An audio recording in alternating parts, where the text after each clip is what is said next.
بسم الله الرحمن الرحيم. اللهم لك الحمد حتى ترضى ولك الحمد إذا رضيت ولك الحمد على الرضا. اللهم يا رب صل وسلم على حبيبنا محمد صلى الله عليه وعلى آله وسلم تسليما كثيرا. رب اشرح لي صدري ويسر لي أمري واحلل عقدة من لساني يفقه قولي. Réveille-toi, Allah يجازيك, tu n'as pas dit sallallahu alayhi wa sallam. Tu t'es déconcentré peut-être. Sallallahu alayhi wa sallam. Allah يجازيك. نبي الله حبيب الله رسول الله وشفيع الله رسول الله نبي الله حبيب الله وشفيع الله صلى الله على محمد صلى الله عليه وسلم صلى الله على محمد صلى الله عليه وسلم صلى الله على محمد صلى الله عليه وسلم. يا رسول الله يا حبيب الله يا رسول الله يا حبيب الله صلى الله عليه وعلى آله وسلم تسليما كثيرا. رب اشرح لي صدري ويسر لي أمري واحلل عقدة من لساني يفقه قولي.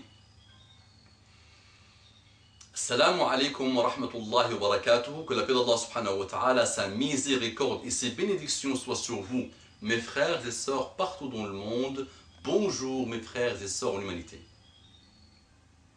Qu'Allah vous guide, qu'Allah nous guide. Allahumma ya Rabbi ij'alna mimman yastami'una al-qawla fayattabi'una ahsanahu. Allahumma ardina warda anna. Allahumma aqbalna wa taqabbal minna. Allahumma arina al-haqqa haqqan warzuqna ittiba'ahu wa arina al-batila batilan وارزقنا اجتنابه.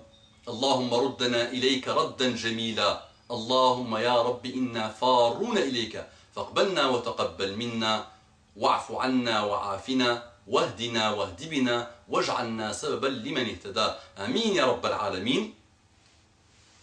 السلام عليكم ورحمة الله وبركاته mes frères et sœurs. Je reçois souvent ce type de message et je voudrais, Inch'Allah, que vous lancez le débat en étant dans le concret pur et dur. Chacun et chacune va se reconnaître dans cet article et nous devons être honnêtes en développant le pourquoi du comment et dans les conseils qu'on donnera, Inch'Allah. Donc, salam alaikum wa rahmatullahi wa barakatuh. Donc, c'est une sœur ou un frère, mais il y a pas mal de messages qu'on observe par rapport à ça. Donc, je suis un peu gêné, car je ne sais pas comment employer les mots. Mais j'ai vraiment besoin d'aide. En ce moment, je me sens perdu. Pourtant, je demande de l'aide à Allah subhanahu wa ta'ala. J'ai peur de ne pas être assez sincère. Pourtant, j'y mets vraiment du cœur. Je sens que ces dernières années, ma foi a beaucoup baissé, sans que je me rends vraiment compte. Je suis souvent seul et je n'ose pas demander aux sœurs et aux frères. Ces dernières années, j'ai fait des choix qui me semblaient être bons. Mais je m'aperçois à présent que cela n'a fait qu'endurcir mon cœur et je ne suis plus aussi douce et sensible qu'avant. Mais je sais pourtant qu'au fond de mon cœur, je le suis. Mais je me suis endurci en pensant que j'allais m'armer de confiance parce que je suis quelqu'un qui doute et qui manque de confiance. J'ai toujours été rabaissé par mes parents. Comment faire? J'ai honte de te dire cela, mon frère, mais j'ai du mal à rester concentré dans mes prières. Allah sait ce qu'il y a dans les cœurs. Il me voit en train de t'écrire. Je ne peux rien lui cacher. J'ai tellement besoin d'aide, je ne sais pas si tu vas pouvoir me répondre, Inch'Allah. Et Allah est le meilleur guide. Je te demande conseil. Que puis-je faire pour apaiser mon cœur? J'écoute du Coran pour me tranquilliser, mais ça ne suffit pas. Quelque chose ne va pas, mais je ne sais pas comment m'y prendre. J'ai peur du châtiment de la tombe. J'ai peur que la mort me prenne. J'ai peur qu'il ne soit trop tard. Je suis devant Allah subhanahu wa ta'ala, que je suis devant Allah subhanahu wa ta'ala, que je suis sincère. J'ai vraiment mal, mais j'ai comme l'impression de ne pas avoir de sentiments. J'ai honte de la gravité de mes mots. J'ai vraiment besoin d'aide. Je veux y arriver. Je veux arriver à combattre ce mal-être. je sais qu'il persiste en moi, je fonce droit dans le mur. Un message sincère de notre sœur et de pas mal de frères et sœurs. Et c'est un message, alhamdoulilah, heureusement que de temps en temps, chacun de nous se pose ce type de questions. Heureusement, alhamdoulilah, que chacun de nous, quand il réfléchit tout seul, quand il est entre lui et Allah subhanahu wa ta'ala, quand il est entre lui et lui, il veut mieux faire. Il veut continuer le cheminement vers Allah subhanahu wa ta'ala. Il veut continuer les délices, dans les délices du repentir sincère et dans la guider. Il veut satisfaire Allah subhanahu wa ta'ala au maximum, c'est ça, hein? Vraiment, il veut atteindre l'apogée de la concentration devant Allah subhanahu wa ta'ala. Il veut s'éloigner du mal, il veut propager le bien. Mais de temps en temps, il connaît la baisse de la foi. Il la connaît. On passe tous par cette baisse de la foi. Et Muhammad sallallahu alayhi wa sallam nous l'a rappelé. Et donc, ça arrive. Vous savez que Hanzala avait rencontré Muhammad sallallahu alayhi wa sallam. Quand il l'avait rencontré, il lui a dit, je suis... Donc il a montré qu'il était triste. Abu Bakr Siddiq lui pose la question, pourquoi?